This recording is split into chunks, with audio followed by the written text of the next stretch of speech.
Galera, vamos falar sobre o título do Manchester United, mais uma Copa da Inglaterra, em cima do Manchester City. Vamos falar da atuação do Manchester United e a não atuação do Manchester City também. E também da polêmica que logo no início do jogo já conduziu a partida de uma outra forma. Vamos falar se foi merecido ou não, quem foi melhor ou não, tudo aqui nesse vídeo.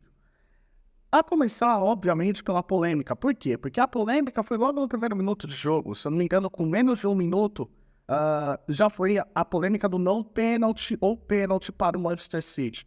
E o que aconteceu? O Manchester City ele começa no ritmo que a gente está acostumado. Ele recupera a bola ali no seu campo de defesa e ele parte para o contra-ataque. Uma jogada, se eu não me engano, iniciada pelo Kevin De Bruyne. A bola chega no Vardiol, o Vardiol tenta fazer o cruzamento, o Haaland. Ele é deslocado, na minha opinião, foi pênalti para o Manchester City. Por quê? Muito está a explicação na altura dos dois jogadores. O Haaland, ele tem 1,90 m e o Lisandro Martinez, que é o zagueiro do Manchester United, ele tem 1,74 m. Então, para você conseguir ganhar na altura desse jogador tão forte, que é o centroavante do Manchester City, você não consegue. E, obviamente, porque o Haaland estava na frente do Lisandro Martinez. Então, quando os dois pulam de uma vez só, o Lisandro vai lá e desloca o Haaland cai. E aí, o Manchester City fazendo o gol no primeiro minuto já mudaria para mim completamente a partida, porque uma coisa é o Manchester United correr atrás do placar, outra coisa é o Manchester City. Não foi dado pênalti, reclamação de Guardiola, reclamação do Manchester City. O VAR não viu, na minha opinião, erro, e até na transmissão da ESPN já trataram isso.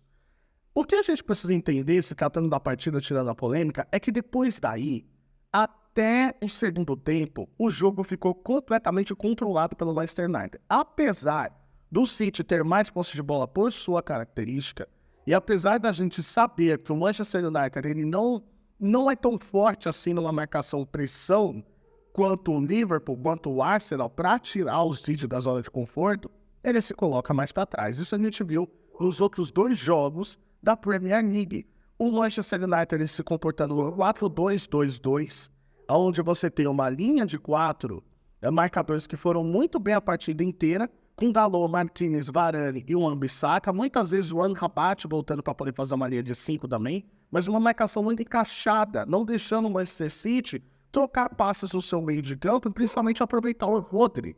Aí você tem Mainoo, que foi muito bem, Garnacho, Rashford, Bruno Fernandes e McTominay. Um time muito bem colocado, muito bem postado.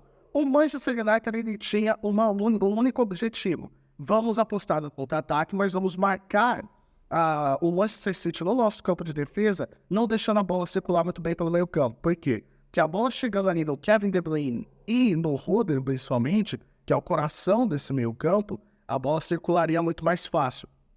E não foi isso que aconteceu. O Manchester City teve muita dificuldade e não conseguia entrar na defesa do United. Tanto que o Onana não fez nenhuma defesa perigosa, se você for ver. Então, o que é que o United começou a entender no desenrolar da partida? A linha de marcação do Manchester City, que a gente já sabe que costuma jogar sempre com 3 zagueiros, mas com o Walker podendo fazer valer essa linha de 4, que era formada a linha de defesa do Manchester City. Walker, Stones, Ake e Vardiol, dessa vez o Ruben Dias não jogou. A linha do Manchester City estava muito adiantada. Então ela tentava fazer ora a linha do impedimento, ora tentar subir o bloco para poder sufocar o Manchester United. Não funcionou. Qual foi o antídoto disso que foi muito bem a partida inteira? A bola longa. A bola longa foi o tormento da defesa do City o jogo inteiro. E é assim que nasce os 2 gols, a começar pelo primeiro, no lançamento do campo de defesa, que vai para a direção ali do Vardiol. O Vardiol, obviamente, ele erra, porque ele tenta a cabeçada de volta para o Ortega, e o Garnacho estava ali para poder se aproveitar, abre o marcador para o Manchester United. A marcação já estava encaixada, ficou melhor ainda, porque depois do primeiro gol do United, o City sentiu o gol. Se você observou bem a partida, o City sentiu o gol sim do United. E aí foi começando a surgir mais oportunidades, a defesa do City se abrindo. Teve um outro gol que foi anulado e até a jogada do segundo gol. Bola longa também, domínio do Garnacho, toca para o Bruno Fernandes e o Mainoo conseguindo fazer. Aliás, que se destacou dessa partida foram 2 2 gols de dois jogadores com 19 anos. Ou seja, são 2 joias aí pra gente poder ficar de olho. E foi uma boa temporada do Mainu e do Garnacho, apesar do Manchester não ter feito uma boa temporada, ter terminado como o 8º da Premier League. Mas a bola longa foi o torneio do Manchester City e não seria nenhum absurdo a gente ver um 3-0 logo no primeiro tempo. Porque a proposta era essa. Eu preciso estar com a bola o tempo inteiro para conseguir dominar o adversário. Basta eu fazer o meu estilo de jogo, a minha marcação e a minha proposta muito bem feita. O Erik ten Hag conseguiu anular o Manchester City, principalmente na segunda etapa. O que muda para o segundo tempo é o Guardiola tendo que quebrar a cabeça. Então ele bota o Julian Álvares no lugar do Kovacic e depois ele tira o Kevin De Bruyne para colocar o Doku. E aí ele vai para cima, tá? Por quê? Porque o Doku ele tem um 1 contra 1 ali muito forte, coisa que o Phil Foden não estava conseguindo fazer ali pelo lado.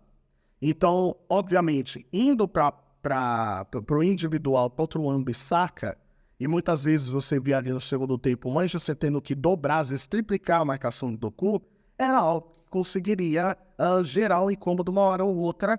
Por quê? Porque o Doku é um jogador de 1 contra 1 e talvez tenha hoje o melhor 1 contra 1 da Inglaterra. Então, ele vai para cima sem medo, ele tenta romper a barreira do adversário, que, repito, o Manchester City não estava conseguindo chutar no gol. Antes disso, no desenrolar do segundo tempo, quem conseguiu assustar o Onana foi o Walker. Walker que mandou uma paulada de fora da área, uma defesaça. E depois disso também veio um chute de fora da área, mais uma defesa do Onana e depois o Haaland estava impedido. E você tendo um jogador de 1 contra 1, você consegue quebrar a linha de marcação para quem está vindo de trás conseguir estar mais livre. Foi isso que aconteceu. O Doku ele gerou um incômodo absurdo para cima do Wan-Bissaka. Então, obviamente, o Ten Hag ele teve que dobrar a marcação, ora com o Amrabat, ora com o próprio Lisandro Martínez saindo da área para conseguir ajudar. Então, você conseguia fazer com que sobrasse mais jogadores para tentar arriscar. Foi assim com o Phil Foden, foi assim com a tentativa do Haaland, que não foi bem na partida, o Haaland completamente isolado, não conseguindo se mover, encaixotado entre os zagueiros. E aí, você tem o Doku fazendo uma jogada individual, indo pra cima, ao invés dele ir pra linha de fundo, que ele tava muito indo pra linha de fundo, ele resolveu ir pra dentro, bateu no gol, e o Onana, que já tava fazendo uma partida maravilhosa, segura, consistente, acabou spawnando pra dentro. 2-1 para o United, o Manchester City não conseguiu fazer volume, não conseguiu ir bem, teve uma chance ali com o Julian Álvares, mas ele chutou pra fora.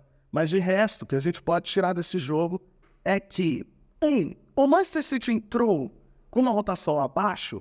Aí a gente pode dizer que entrou um pouquinho relaxado, mas por conta do pênalti não marcado. Porque até o pênalti marcado, você viu o Manchester City trocando passes rápidos, você viu o Manchester City tentando entrar na área ali do United, coisa que foi só de 1 minuto. Mas você não tem um pênalti marcado ao seu favor, logo no início do jogo, você está tendo uma final de jogo único, você condiciona assim o restante da partida. Eu acredito que foi prejudicado a equipe do Guardiola.